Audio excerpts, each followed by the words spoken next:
Bonjour à tous, j'ai le plaisir d'ouvrir cette nouvelle table ronde de l'OL Mag consacrée cette fois à l'équipement optique des enfants qui, nous allons le voir, représente un vrai levier de croissance pour votre point de vente à condition de respecter quelques conditions. Nous allons développer ça avec nos invités. J'ai l'honneur de recevoir le docteur Michel Couder, ophtalmologiste pédiatrique. Bonjour docteur. Annie Rodriguez, directrice de la santé visuelle chez Essilor France. Bonjour Annie, merci d'être avec nous. Bonjour, merci. Isabelle Solti, opticienne Optikid à Saint-Maur-des-Fossés dans le Val-de-Marne. Votre magasin s'appelle Optique Croix-Souris. Oui, bonjour. Bonjour. Geoffroy Choteau, responsable du club Optikid chez Luz Optique. Bonjour. Bonjour Geoffroy. Et enfin François Faure, PDG du lunetier Opal, le leader français des montures enfants qui compte pas moins de 12 licences sur ce segment-là. Bonjour. Merci François d'être avec nous. On va tout de suite rentrer dans le vif du sujet avec un état des lieux du secteur de l'optique enfant. Alors on observe une croissance a priori exponentielle des besoins puisqu'aujourd'hui les études montrent qu'environ 20% des enfants présentent un trouble visuel, donc 3% présentent d'ailleurs une amblyopie. Et tout le monde s'accorde pour dire que cette proportion est amenée à augmenter dans les années à venir sous l'effet de ce qu'on appelle l'épidémie de myopie, qui serait notamment due à l'évolution des modes de vie dans nos sociétés occidentales. Alors, docteur Couder, est-ce qu'on peut vraiment dire qu'il y a une épidémie de myopie chez les enfants ? Alors, dans les pays asiatiques, on le dit sûrement, et il y a des gros pourcentages. En France, on ne le dit pas encore, mais on observe une augmentation très nette qui est liée à deux facteurs. L'augmentation de l'activité des enfants en vision de près sur les tablettes et autres choix, et surtout le fait qu'ils ne sortent plus dehors jouer. Donc oui. le fait de la lumière, il est vraiment prouvé maintenant scientifiquement que la lumière a une grosse action, parce qu'en fait dehors on agit sur la rétine périphérique, dedans en vision de près et sur ces tablettes et ces nouvelles technologies c'est en vision de près et dans l'obscurité, donc c'est ce qui favoriserait, plus le facteur génétique bien sûr, ces croissances de nombre de myopies, puisqu'on sait maintenant quand il y a un parent myope, le facteur multiplié par 2, quand il y a les deux parents, c'est multiplié par 8. Donc effectivement, c'est vrai qu'on va être amené à... Et c'est très intéressant de voir ça, parce qu'effectivement, moi, qui suis maintenant à la retraite, comme vous savez, il y a quelques années, je voyais moins ça. Donc, il y a une augmentation très nette. Voilà, donc il est peut-être pas encore possible de chiffrer. Alors, ce qui serait dommage aussi, c'est à cause de cette augmentation de myopie, de passer à côté des strabismes, des amblyopies et des hypermétropes. Parce que chez l'enfant, c'est quand même ce qui nous intéresse le plus. Chez le bébé, chez l'enfant, la prévention, et il ne faut pas l'oublier. D'accord. Donc effectivement, quand on cumule tout ça, le fait est, c'est qu'il y a quand même de vrais besoins en termes d'équipement optique des enfants. Donc Annie Rodriguez, vous, en tant que directrice de la santé visuelle d'Essilor France, vous êtes en contact avec de très nombreux professionnels de la vision, que ce soit les ophtalmologistes, les opticiens. Est-ce que vous constatez également cette tendance à une augmentation des besoins ? Alors oui, en effet, pour rebondir sur ce que vous disiez, docteur, les chiffres, on commence à en avoir. Et Cécile Delcourt, qui est chercheur à l'INSERM, annonçait qu'en Europe, on avait déjà 30,6% de la population des adultes qui étaient myopes. Et si on se focalise sur la tranche des 25-29 ans, on est déjà à 47%. Alors en Asie, vous avez raison, c'est un tout autre sujet puisque c'est vraiment catastrophique. 90% des jeunes finissent leurs études myopes, mais très fort myopes. On est vraiment dans des myopies qui vont bien au-delà de ce que l'on peut avoir en France. Ce que l'on sait aussi, c'est que, compte tenu de ces chiffres, d'ici 2050 et du mode de vie dans lequel nous sommes, cette vie connectée, d'ici 2050, la population des myopes aura quasiment doublé. Donc, en effet, appelez ça une épidémie, je sais pas, mais en tout cas, une prévalence de plus en plus importante de l'apparition de la myopie. Alors, vous indiquiez en effet que la lumière était incriminé dans le processus d'apparition de cette myopie. Je dirais peut-être même que c'est le manque de lumière, puisque en 2012, il y a eu des études scientifiques qui ont permis de déterminer que la dopamine, qui est un neurotransmetteur qui est sécrété au niveau de la rétine, permet d'éviter une croissance excessive du globe oculaire. Et quand l'œil est long, l'œil est myope. Donc, moins on a de lumière naturelle, moins on va avoir d'activation des photorécepteurs des yeux, et moins stimulés, ces photorécepteurs stimulent moins la production de dopamine. Et moins de dopamine peut conduire justement à l'apparition de cette myopie. Donc ceci associé justement à l'hypersollicitation en vision de près. Alors dans les pays asiatiques, au-delà de tout un tas de processus qui permettent d'éviter cette évolution de la myopie, dans les écoles, ils ont déjà mené des stratégies importantes. Les enfants n'ont pas le droit de lire trop près. Ils ont même, je ne sais pas, c'est des photos qui ont circulé sur Internet. Ils ont même un espèce de petit appareil qui va justement leur éviter de lire de cette façon-là. Et vous avez des classes où il n'y a quasiment que des baies vitrées, justement pour pouvoir faire rentrer cette lumière.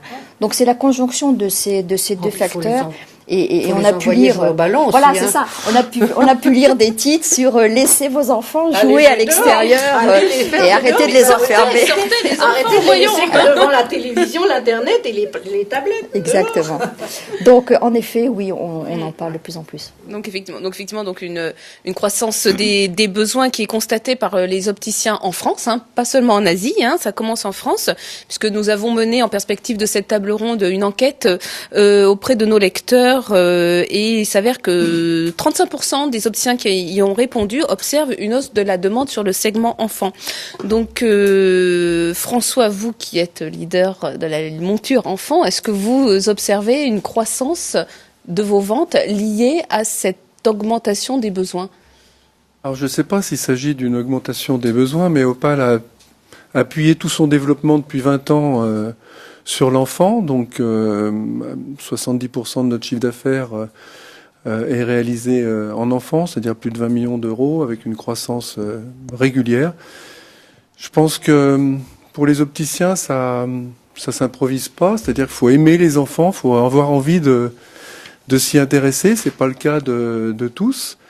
Et je pense que c'est un segment qui représente en France, on va dire, peut-être entre 6 et 8% du chiffre d'affaires, peut-être un petit peu plus en ordonnance. Là, aujourd'hui, en fait, selon toujours notre enquête, on a 60% des opticiens pour qui ça représente entre 5 et 10% voilà. Du chiffre d'affaires de leur magasin. Voilà, donc mais c'est un segment difficile, ça prend du temps. Ça rapporte pas autant que les lunettes pour adultes. Ça c'est clair. Mais il faut avoir ça c'est clair. Mais il faut avoir envie, il faut avoir de l'amour pour les enfants et ils le sentent de toute façon. Ouais. Exactement. Et je vois Isabelle qui acquiesce. Vous allez nous dire tout à l'heure pourquoi. Il faut avoir de l'amour pour les enfants parce qu'ils le sentent et on peut pas tricher avec les enfants. C'est du même niveau chez l'ophtalmo, je vous avouerai. Bon, ben voilà. Parce que les ophtalmos qui s'occupent des enfants, c'est c'est en voie de disparition, l'ophtalmologie pédiatrique est en voie de disparition. C'est un domaine merveilleux qui est rempli de joie, d'intérêt et de bonheur, mais si on n'aime pas... Ben pour nous, ça nous a guidés depuis 20 ans, c'est cet amour des enfants et tous nos designers se consacrent à 100% à cela et je pense que si on a récupéré les licences intéressantes, c'est que ça s'est senti et notre volonté de pas nous disperser aussi à vouloir tout faire et rester vraiment focalisé sur ce segment qui en plus, je trouve, est très intéressant en termes de couleur, de forme, presque plus intéressant en termes de technicité également, on en reparlera un peu plus tard. Pour moi, en tout cas. En plus, pour l'opticien, il y a un intérêt de renouvellement plus fréquent. Enfin, on en parlera peut-être plus tard.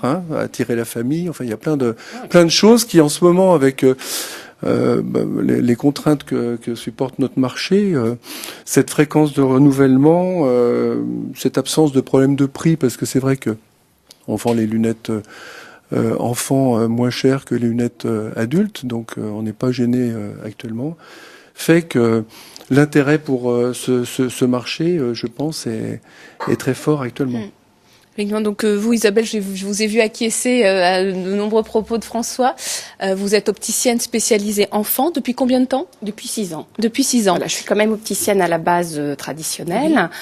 Et j'ai abordé donc le marché l'enfant il y a 6 ans en rejoignant le club OptiKid. Et qu'est-ce qui a dicté ce choix? Qu'est-ce qui vous a donné envie de faire de l'enfant plus puissance, plus? En fait, la première chose, c'est en effet l'amour pour l'enfant. On peut pas aborder l'enfant sans avoir une passion, sans Quand on reçoit un enfant, il faut l'aimer, il faut s'occuper de lui. Donc une chose quand même qui est très très importante aujourd'hui, quand on est à la base d'un magasin traditionnel, c'est qu'on ne peut pas être seul dans le magasin. Quand vous vous occupez d'une vente d'enfants, il faut être à 100% à l'écoute des parents, parce que ça, psychologiquement, c'est quand même très important. Il faut rassurer les parents, il faut écouter l'enfant, il faut aborder l'enfant, ça prend du temps. Donc à côté, le magasin il continue à fonctionner. Donc vous pouvez des clients adultes qui viennent. Des clients adultes. Il faut, en effet, il faut être plusieurs en magasin.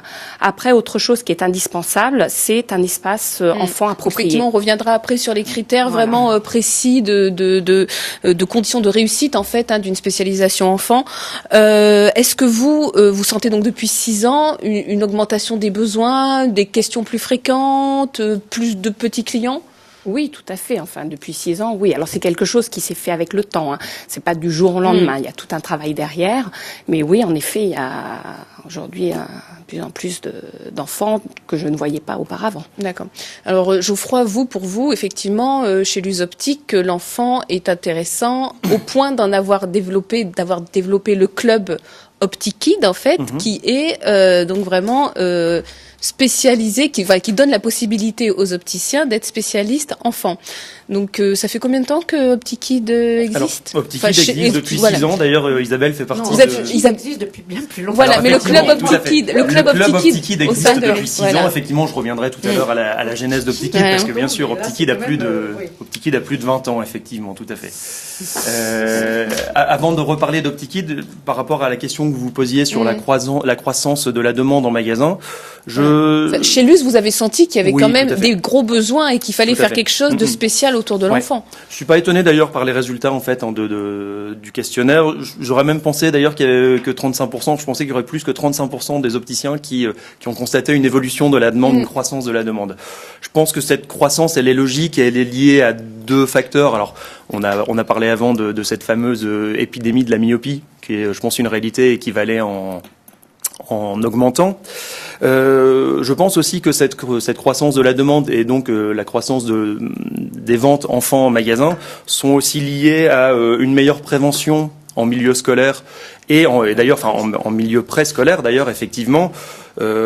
Concrètement, des discours qu'on pouvait entendre il y a quelques années de dire la première visite chez l'ophtalmo c'est pour l'apprentissage de la lecture lors du passage en CP. Je pense que ça c'est des discours qui sont heureusement révolus aujourd'hui et c'est tellement important. Ça fait plus de 20 ans qu'on a demandé la législation dans le carnet de santé, premier examen à 9 mois, deuxième examen à 20 mois, 24 mois. Tout à fait.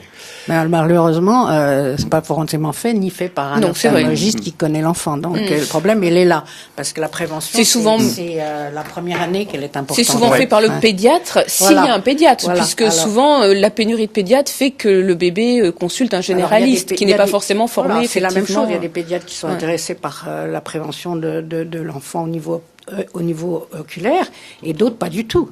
Pas du tout. Moi, je n'ai travaillé qu'avec des pédiatres et il y en avait qui étaient extraordinaires parce qu'ils dépistaient la moindre anomalie et d'autres, avant 2 ans, ça m'intéresse pas vraiment. Bien sûr. Et je pense d'ailleurs que l'opticien a tout intérêt, en tant qu'acteur de la santé visuelle sur son marché local, à sensibiliser tous les acteurs de la petite enfance qui sont sur sa zone, sur son secteur, que ce soit les crèches, les nounous, etc. Là-dessus, quoi. Voilà. Il a tout intérêt à faire ça pour se positionner comme non pas comme un marchand de lunettes, mais comme un acteur de la santé visuelle, un spécialiste de la vision de l'enfant. Et il en a bien besoin en ce moment. Et avec les orthoptistes, toujours les 3 O. Voilà, les 3 O. Opticien, orthoptiste, à l'époque, on faisait ça. C'est toujours, on parle toujours des 3 O. Effectivement, nous verrons un peu plus tard comment on peut créer une vraie synergie absolument entre ces 3 professions de la filière de santé visuelle.